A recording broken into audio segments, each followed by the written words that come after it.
শুধু রবিন মিয়ার না, বাংলাদেশে হাজার হাজার কন্টেন্ট ক্রিয়েটরদের কিন্তু পেজ বা প্রোফাইল কিন্তু চলে যাচ্ছে। ঠিক তেমনি আমারই কিন্তু 3 থেকে 4টা পেজ প্রোফাইল চলে গেছে, মানে যা বলার বাহিরে। মানুষ ফেক রিপোর্ট মারে আমার কিন্তু একবারে নষ্ট করে দিয়েছে সেই পেজগুলো।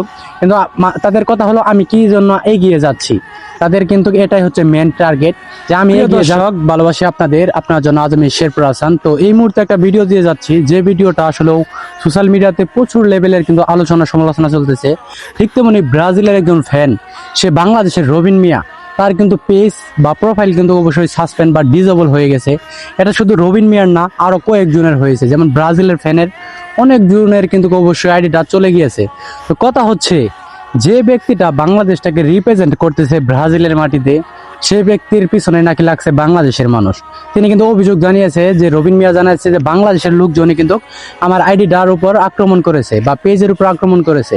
আসলে বাংলাদেশের মানুষ কিন্তু চরম লেভেলের বেকার, আর তারাই কিন্তু যারা সাইবারে কাজ করে তারাই কিন্তু আসলে এরকম কিছু কাজ করে, যে কাজের মাধ্যমে কোনো ভিত্তিহীন কাজ।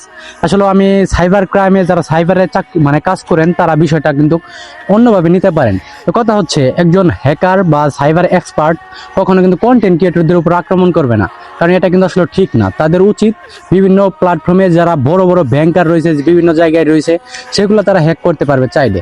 কিন্তু তারা কি করে, কারণ কন্টেন্ট ক্রিয়েটরদের উপর আক্রমণ করে কন্টেন্ট ক্রিয়েটরদের বিভিন্ন পেজ এমনকি প্রোফাইল কিন্তু সাসপেন্ড করে দেয় বিভিন্ন ফেক কপিরাইট বা রিপোর্টের কারণে। ঠিক তেমনি রবিন মিয়াও কিন্তু জানিয়েছে যে বাংলাদেশটাকে আমি যেভাবে রিপ্রেজেন্ট করতেছি ব্রাজিলের মাটিতে, সেই বাঙালিরাই নাকি আমার পিছনে লাগছে। তিনি কিন্তু এখানে অভিযোগ জানিয়েছে শুধু বাংলাদেশের মানুষকে। তাহলে কতটুকু ধিক্কার জানিয়ে সেই বিষয়টা বুঝেন। কারণ 5 বছর বা 4 বছর পর পর কিন্তু বিশ্বকাপটা শুরু হয়। সে রবিন মিয়া কিন্তু চেয়েছিল যে বিশ্বকাপের মাঠে আমি সকল খেলা এমনকি সব কিছু যেন আমি প্রকাশ্যে আপনাদের সঙ্গে শেয়ার করতে পারি। রবিন মিয়া ব্রাজিলে গিয়েছে, নেইমারের একজন মানে কাছের মানুষ হয়েছে, এটা আমাদের জেলাস ফিল হওয়ার কি আছে? কারণ বাংলাদেশে যারা বসবাস করি, মানুষ একজনের ভালো আরেকজন দেখতে পারে না, এটা সবচেয়ে একটা লজ্জার বিষয়। যেহেতু বাংলাদেশে বসবাস করি, তবুও একজন বাংলাদেশের নাগরিক হিসেবে এরকম কথা বলতে হচ্ছে, লজ্জা নিয়ে কিন্তু বলতে হচ্ছে। তো রবিন মিয়া তিনি পরিশ্রম করে তিনি তার জায়গা থেকে যতটুকু এগিয়ে গিয়েছেন, আপনি চাইলেও তার জায়গায় এগিয়ে যান। আপনিও ব্রাজিলে গিয়ে বাংলাদেশটাকে রিপ্রেজেন্ট করেন, পারবেন? কখনো পারবেন না। তাহলে আপনারা যে ব্যক্তিটা বাংলাদেশকে রিপ্রেজেন্ট করতেছে তার পিছনে আমরা লেগে পড়েছি। এখানে লজ্জাটা হওয়া উচিত কাদের? এখানে রবিন মিয়া কিন্তু জানিয়েছে যে বাংলাদেশে যারা সাইবার এক্সপার্ট রয়েছে তারা কিন্তু বিভিন্ন ফেক কপিরাইট দিয়েছে বা রিপোর্ট মেরেছে, সেই কারণে আইডি কিন্তু চলে গিয়েছে।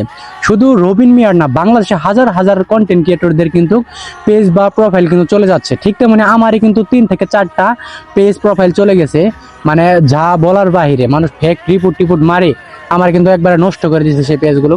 কিন্তু তাদের কথা হলো আমি কি জন্য এগিয়ে যাচ্ছি, তাদের কিন্তু এটাই হচ্ছে মেন টার্গেট যে আমি এগিয়ে যাব কেন, মানে তাদের চোখে লেগে যায়, সে কারণে কিন্তু তারা আমাকে বাধা দেয়। এই সাইবার এক্সপার্টে যারা কাজ করে তারা কিন্তু বাধাগুলো দেয়। ঠিক তেমনি তারা আইডিগুলো হ্যাক করে বা সাসপেন্ড করার পর তারা কিন্তু সেই টাকাগুলো দাবি করে, যে টাকা দাবি করলে আমরা মানে আইডিটা ফেরত পাবো, বা আমাদের আইডি হ্যাক করলে তারা কিন্তু বিভিন্নভাবে টাকা দাবি করে। এখন পর্যন্ত 2টা টাকাও আমি আইডির জন্য খরচ করি নাই, কারণ আইডি একটা যাবে চলে যাবে, সমস্যা কি? আমি তো বেঁচে আছি। মানে 15টা 20টা করে আইডি চালাই কি জন্য? কারণ কয়টা আইডি মানে খাইতে পারবে হ্যাকাররা?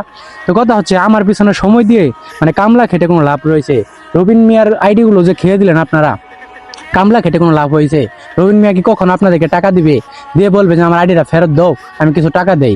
কখনো কিন্তু দিবে না। রবিন মিয়া কিন্তু ফেসবুকে টাকা দিয়েই চলে না, সে শুধু একটা ফ্যান পেজ তৈরি করেছে, বাংলাদেশের মানুষের সঙ্গে কমিউনিকেশন রাখে, এই কারণে কিন্তু বাংলাদেশের কিছু মানুষ তাকে দেখতে পারে নাই। তার যে চরমভাবে ক্ষতিটা করলো, এই ক্ষতির জন্য ধিক্কার জানাই। আর একজন বাংলাদেশকে যে ব্রাজিলের মাটিতে রিপ্রেজেন্ট করতেছে হাজার হাজার কিলোমিটার দূরে যে বাংলাদেশ থেকে, সে একজন ব্যক্তি যদি নেইমারের কাছের মানুষ হয়ে থাকে, আমাদের জেলাস ফিল হওয়ার কি রয়েছে? আমরা তো লজ্জিত মনে করি। বাংলাদেশ সব সময় হিংসা করে বাঙালি কিছু মানুষ আছে, একজনের ভালো আরেকজন দেখতে পারে না, এটা লজ্জা থাকার উচিত। কঠিন কথা বললাম, কথা কারো লাগলে কিছু বলার নাই, কারণ আমি বলতে চাই বাংলাদেশের সাইবার যারা কাজ করে তারা যেন সতর্ক থাকে, তারা যেন ভালোভাবে কাজ করে, তারা আমাদের পিছনে না লেগে ভালো ভালো কাজ করুক। যে বাংলাদেশের বিরুদ্ধে যারা কি কাজ করতেছে তাদের পিছনে লাগুক, শুধু শুধু আমাদের আইডিগুলো সাসপেন্ড করে দেয়, আইডিগুলো নষ্ট করে দেয়। এতে কি লাভ? আমরা কি টাকা দিয়ে আইডিগুলো কখনো ফেরত নিব? কখনো কিন্তু নিব না। আইডি একটা যাবে, 10টা যাবে, আবারও ফিরে তৈরি করতে পারবো আইডি, এই এবিলিটি আছে। যাই হোক, ভিডিওর মধ্যে আপনাদেরকে শেয়ার করলাম। আর যারা অডিয়েন্স রয়েছেন, এরকম ভুক্তভোগী যারা রয়েছেন, সবাই কমেন্ট করে জানাবেন। ভালো থাকবেন, সুস্থ থাকবেন, দেখা হবে নেক্সট নতুন একটা ভিডিওতে। আজকের মতো এখানে বিদায়, আল্লাহ হাফেজ।